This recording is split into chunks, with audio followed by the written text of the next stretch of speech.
Hi friends, இன்றைக்கி என்ன பார்க்க போகிறோம் அப்படின்னு சொல்லி பார்த்திங்கன்னா, இன்றைக்கி வந்து நேற்று தான் எல்லாருமே குரூப் 4 எழுதிட்டு வந்திருப்போம். குரூப் 4 வந்து பார்த்திங்கன்னா ரொம்பவே கஷ்டமாக தான் இருந்துச்சு, ரொம்ப டஃப்பாக இருந்தது. படித்தவங்களுக்கு தான் தெரியும் அது எப்படி இருந்தது அப்படிங்கிறது.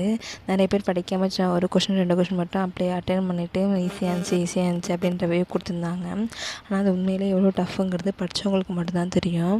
நிறையா 90% ஆஃப் கொஷின் வந்து பார்த்திங்கன்னா புக்கு உள்ளேருந்தே வரல, வேறு எங்கேயோ உள்ள கொஷின்லேருந்துலாம் கேட்டிருந்தாங்க. நம்ம எல்லாருமே ரொம்ப நிறைய பேர் ரொம்ப நல்லா படிச்சிருந்தோம்.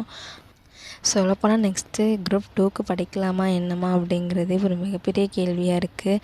மனசு விட்டு போச்சு, ரொம்ப கஷ்டமாக இருக்குது. என்னோடய மனக்குமுறல் தான் நான் உங்களுக்கு வந்து எல்லாம் ஷேர் பண்ணுறேன். ரொம்பவே கஷ்டமாக இருந்துச்சு. கொஷின் பேப்பர் பார்க்கும்போது ரொம்ப கஷ்டப்பட்டு படிச்சிருந்தோம் எல்லாருமே. நானும் நல்லாவே ஹார்ட் ஒர்க் போட்டிருந்தேன். ஆனால் புக்குலேருந்தே ஒரு தமிழ்லலாம் ரொம்ப கஷ்டமாக கேட்டாங்க. ஒரு 40 கொஷின் போல் தான் வந்து புக்லேருந்தே வந்துச்சு, டைரெக்டாக இன்டெரக்டாகவுமே ரொம்ப கஷ்டமாக கேட்டிருந்தாங்க. நிறைய பேர் ஜாபை விட்டுட்டுலாம் படிச்சிருப்பீங்க. ஆனால் இதையே நம்ம ஃபுல் டைமாக கொண்டு நம்ம படிச்சிருப்போம். நமக்கு வந்து ரொம்ப ஒரு இதாக இருக்குது.